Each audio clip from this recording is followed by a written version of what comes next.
Welcome to you my YouTube channel I am Devi Kushwaha. आज हम संघ के अंतर्गत या यूनियन के अंतर्गत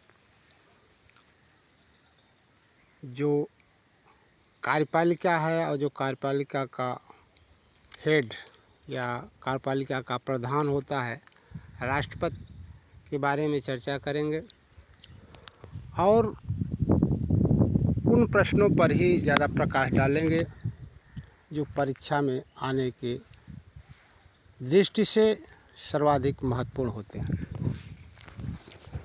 भारतीय संविधान के भाग 5 में संघ यानी यूनियन का प्रावधान है। जैसा कि हम जानते हैं कि सरकार के 3 मुख्य अंग होते हैं और उसमें है कार्यपालिका, विधायिका और न्यायपालिका। इसमें विधायिका का जो कार्य होता है किसी नियम कानून को बनाना, और कार्यपालिका का जो मुख्य कार्य होता है उस व्यवस्था को समाज या देश में लागू करवाना, और जो लागू नहीं करता है उसको न्यायालय के समक्ष पेश करना। न्यायालय का काम है कि उस पर विचार करना और आवश्यकता अनुसार उसको दंड देना या मुक्त करना। तीनों के कार्य क्षेत्र अलग अलग हैं। राष्ट्रपति कार्यपालिका का प्रधान होता है। भारतीय संविधान के अनुच्छेद 52 में यह कहा गया है कि भारत में एक संविधान होगा। यानी अनुच्छेद 52 में राष्ट्रपति के पद की स्थापना की बात कही गई है। वहीं अनुच्छेद 53 में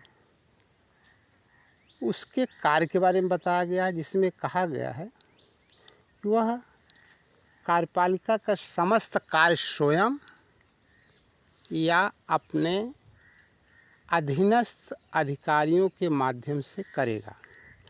और सरल भाषा में कह सकते हैं कि 52 में पद की व्यवस्था है और 53 में उसके कार्य की व्यवस्था है। अनुच्छेद 54 ये निर्वाचक मंडल आता है और सबसे ज़्यादा जो प्रश्न है इसी निर्वाचक मंडल से पूछे जाते हैं। इसमें सबसे महत्वपूर्ण है कि राष्ट्रपति के निर्वाचन में कौन सम्मिलित होता है। दूसरे शब्दों में कह सकते हैं कि निर्वाचक मंडल में कौन सम्मिलित होता है।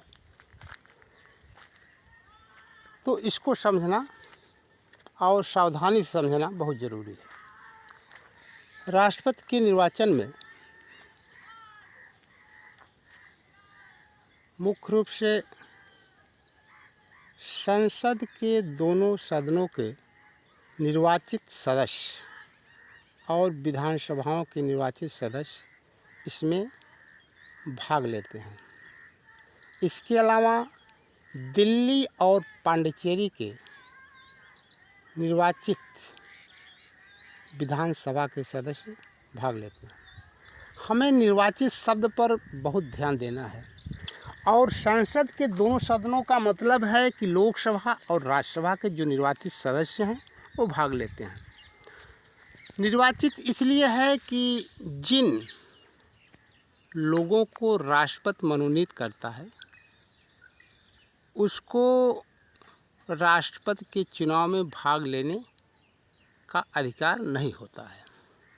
क्योंकि राज्यों में भी कुछ सीट राज्यपाल नियुक्त करता है और राज्यपाल की नियुक्ति राष्ट्रपति करता है, इसलिए उसके द्वारा मनोनीत व्यक्ति को भी राष्ट्रपति के निर्वाचन में भाग लेने का अधिकार नहीं है। तो राष्ट्रपति के निर्वाचन में फिर समझ लें, संसद के दोनों सदनों के निर्वाचित सदस्य तथा विधानसभाओं के निर्वाचित सदस्य तथा दिल्ली और पांडिचेरी के विधानसभा के निर्वाचित सदस्य भाग लेते हैं। इसमें निर्वाचित शब्द महत्वपूर्ण है, दिल्ली पांडिचेरी भी महत्वपूर्ण है। प्रश्न कुछ घुमाकर भी पूछे जा सकते हैं। अब आते हैं अनुच्छेद 55 में। इसमें निर्वाचक या निर्वाचन की पद्धति के बारे में बताया गया है कि निर्वाचन की पद्धति क्या होगी।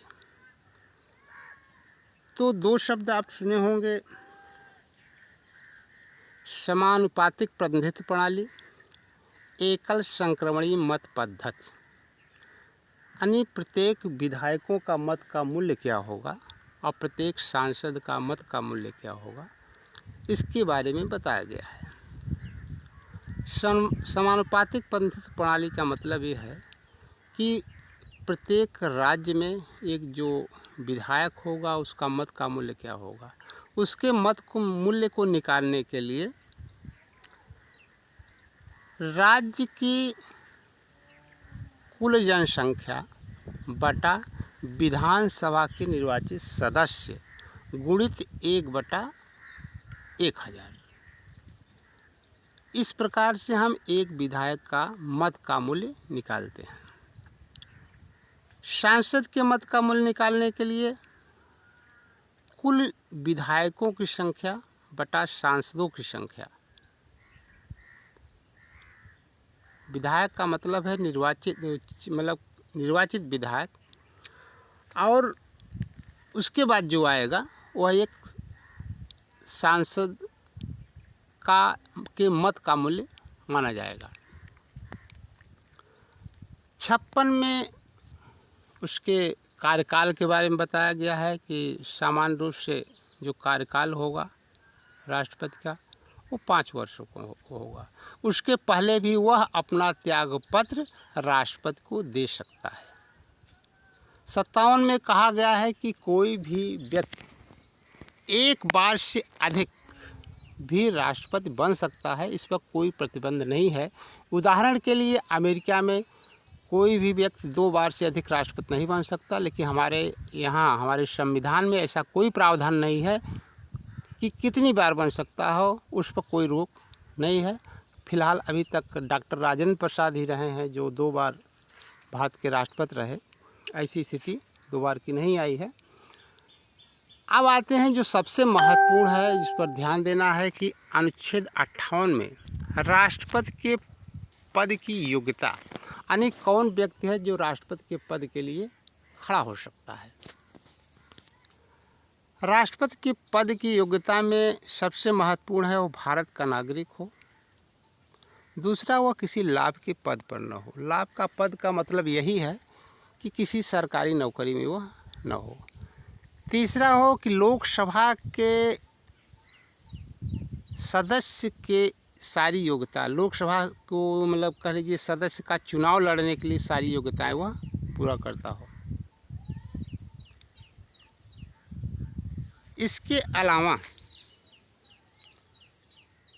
50 लोग प्रस्तावक, निर्वाचक मंडल से 50 लोग प्रस्तावक होना चाहिए और 50 लोग उसके अनुमोदक होना चाहिए। दोनों स्थिति पूरा होगी तभी वह जो है एक राष्ट्रपति पद के उम्मीदवार के रूप में योग्य हो सकता है। अनुच्छेद 60 में राष्ट्रपति के शपथ के बारे में प्रावधान किया गया है और राष्ट्रपति का जो शपथ है वह उच्चतम न्यायालय का मुख्य न्यायाधीश दिलाता है। अगर वह उपस्थित नहीं है या उसकी अनुपस्थिति में जो श्रेष्ठतम न्यायाधीश होगा वो राष्ट्रपति को अपना शपथ दिलाएगा। अनुच्छेद 61 में इम्पीचमेंट यानी महाभियोग लगाने का प्रावधान किया गया है। भारतीय संविधान में राष्ट्रपति के ऊपर एक ही आधार है जिसके आधार पर उस पर महाभियोग लाया जा सकता है, वह है संविधान का उल्लंघन। अगर राष्ट्रपति संविधान का उल्लंघन करता है तो उसके ऊपर महाभियोग लगाया जा सकता है। इसमें कुछ प्रावधान है, जैसे 14 दिन पूर्व उसको सूचित करना पड़ेगा, यानी राष्ट्रपति को सूचना देनी पड़ेगी ताकि वो अपने बचाव में कुछ चीज़ें रख पाए। दूसरा, संसद के दोनों सदनों के किसी भी सदन में यह प्रस्ताव लाया जा सकता है। अब आते हैं कुछ अलग चीज़ें जो इससे थोड़ा हटकर है, जो एक बहुविकल्पी के रूप में पूछे जा सकते हैं कि भारत का प्रथम राष्ट्रपति कौन था। डॉक्टर राजेंद्र प्रसाद। दूसरा, वर्तमान में किस क्रम के और कौन राष्ट्रपति है? 15वें क्रम की द्रौपदी मुर्मू, जो 2022 में जिनका चुनाव किया गया। राष्ट्रपति का वेतन कितना होता है? 1.5 लाख। इसके अलावा बहुत सारे और चीज़ें होती हैं। किस अनुच्छेद के अंतर्गत राष्ट्रपति को क्षमादान करने की शक्ति है? अनुच्छेद 72 के अंतर्गत जो है राष्ट्रपति को क्षमादान की शक्तियाँ दी गई हैं। इसके अलावा बहुत सारी शक्तियाँ हैं, उसका हम अलग से विश्लेषण करेंगे। ये सामान्य प्रश्न है जो कि पूछे जा सकते हैं, और आशा करता हूँ कि आपके ज्ञान में ज़रूर वृद्धि होगी। Thank you very much watching for this video.